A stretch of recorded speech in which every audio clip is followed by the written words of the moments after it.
Good morning, student. Today we start functions of physical supply. Physical supply का meaning होता है goods को producer से अल्टीमेट कंज्यूमर तक पहुंचाने के लिए जो एक्टिविटीज़ होती है वो हमारी होती है फिजिकल सप्लाई। तो फिजिकल सप्लाई में हमारा एक तो आता है ट्रांसपोर्टेशन, जिसके थ्रू हम गुड्स को एक प्लेस से दूसरी प्लेस पे सेंड करते हैं। सेकंड हमारा आता है वेयर हाउसिंग और स्टोरेज। जब हम गुड्स को एक प्लेस से दूसरे प्लेस पर या प्रोड्यूसर से अल्टीमेट कंज्यूमर तक पहुंचाते हैं तो उसमें टाइम लगता है। ज़रूरी नहीं है कि जब गुड्स का प्रोडक्शन हुआ उसी समय वो अल्टीमेट कंज्यूमर के पास पहुंच जाता है। गुड्स को बना करके उसको स्टोर करना, उसको वेयर हाउसिंग की फैसिलिटी को यूज़ करके उसकी क्वालिटी को मेंटेन रखना, ये भी हमारा फिजिकल सप्लाई का ही पार्ट होता है। तो functions of physical supply, first transportation, it refer to the physical movement of goods from the place of production to the place of consumption। क्या रेफर करता है ये? Physical movement of goods from place of production to place of consumption. जहाँ पर goods बन रहा है उस गुड्स को बनने की प्लेस से कंज्यूमर की प्लेस तक पहुँचाना is called physical supply. It is an essential part of the marketing process.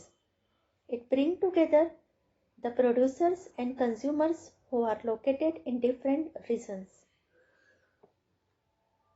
क्या बता रहा है कि यहाँ पर प्रोड्यूसर और कंज्यूमर जो डिफरेंट रीजन्स में लोकेटेड है उनको एक साथ लाने की जो प्रोसेस होती है। Actually it create place utility.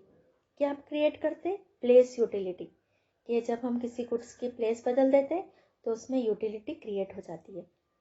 Bye carrying the goods to the place where they are needed most. Second, storage और warehousing. Storage refer to the process of holding and preserving goods for use in future. For this goods must be properly stored to protect them from fire, theft, damage, etc. Storage create time utility. Transportation से place utility create होती है, storage से time utility create होती है। That means जब उस goods का actual use का टाइम आएगा तब तक हम उसकी क्वालिटी को, उसके जो मेरिट्स है उनको हम बनाए रखेंगे। तो ये होता है हमारा storage warehousing facility. Goods को प्रॉपरली स्टोर करना, उसको फायर से, थेफ्ट से, डैमेज से बचाना। It make goods available to buyers as when they are required. जैसे हमारे यहाँ जो क्रॉप्स होती है उसका एक टाइम होता है, उसी टाइम पे क्रॉप्स आती है और कंज्यूमर को उसकी नीड थ्रू आउट पूरे ईयर लगती रहती है। तो जो वेयर हाउसिंग फैसिलिटी है इसके थ्रू फार्मर्स या ट्रेडर्स उस गुड्स को संभाल के रखते हैं और जब वो गुड्स कंज्यूमर को एक्चुअल में डिमांड आती है कंज्यूमर की तरफ से तब उनको वो गुड्स प्रोवाइड किया जाता है। It also help the control fluctuation. इससे फ्लक्चुएशन भी कंट्रोल होता है। ऐसा नहीं है कि जब क्रॉप आई है तो उस समय बल्क में बहुत सारा प्रोडक्शन आ जाएगा और फिर एकदम शॉर्टेज हो जाएगा। तो ये क्या क्रिएट करता है? कंट्रोलिंग फैसिलिटीज से। Fluctuation in price by adjusting supply with demand. Demand और सप्लाई को एडजस्ट करते हैं। नहीं तो क्या होगा कि किसी समय गुड्स की सप्लाई एकदम ज़्यादा हो जाएगी और डिमांड बिल्कुल कम रहेगी, तो डिमांड और सप्लाई के फोर्स के कारण प्राइसेस डाउन हो जाएगी। और जब उस क्रॉप का टाइम नहीं होगा और उसकी यूटिलिटी जब लगेगी, ज़रूरत लगेगी, तो पता चलेगा कि डिमांड के अकॉर्डिंग सप्लाई नहीं है, तो अननेसेसरी बहुत सारा प्राइस में प्राइस आ जाएगा। तो जो स्टोरेज फैसिलिटी है ये प्राइसेस को भी कंट्रोल करती है, फ्लक्चुएशन को प्राइसेस के, और डिमांड और सप्लाई में कंट्रोल बना करके रखती है। डिमांड और सप्लाई के फोर्सेस को मेंटेन करती है कि जिससे ना तो प्राइसेस एकदम डाउन हो जाए ना तो प्राइसेस एकदम राइज हो जाए। तो physical supply, function of physical supply में हमने 2 पार्ट है, ट्रांसपोर्टेशन, स्टोरेज और वेयरहाउसिंग। अब थर्ड है हमारा, हम मार्केटिंग फंक्शंस पढ़ रहे हैं। मार्केटिंग फंक्शंस में हमारा थर्ड है फैसिलिटेटिंग फंक्शंस। First, research. जैसे हमने मार्केटिंग की स्टार्टिंग करी तो वहीं से देखा कि सबसे पहले जो प्रोड्यूसर होता है वो रिसर्च करता है, देखता है कि कंज्यूमर की नीड क्या है, उसका कितनी प्राइस देने के लिए वो तैयार हो जाएगा और उसके अकॉर्डिंग फिर वो प्रोडक्शन करता है। Another important activity of an enterprise is to develop proper marketing research so that the marketing objective of the organization can be achieved, जिससे कि हमारे मार्केटिंग के ऑब्जेक्टिव्स अचीव हो सके। It is the process of gathering and analyzing fact relating to any problem in marketing. It is the process, ये वो process है जो क्या करती है, गैदरिंग एंड एनालाइजिंग फैक्ट को गैदर करती, इकट्ठा करती है, उनको एनालाइज करती है related to any problem in the marketing में कोई प्रॉब्लम है तो उससे रिलेटेड, प्रॉब्लम से रिलेटेड इंफॉर्मेशन को गैदर करती है, उनको एनालिसिस करती है। It involves collection, analysis and supply of information to manager, facilitates decision making in the field of marketing. Managers को हेल्प करता है डिसीजन लेने में इन the field of marketing. It is helpful in understanding and satisfying the needs of customers with the right product at the right time and place at the right price. जो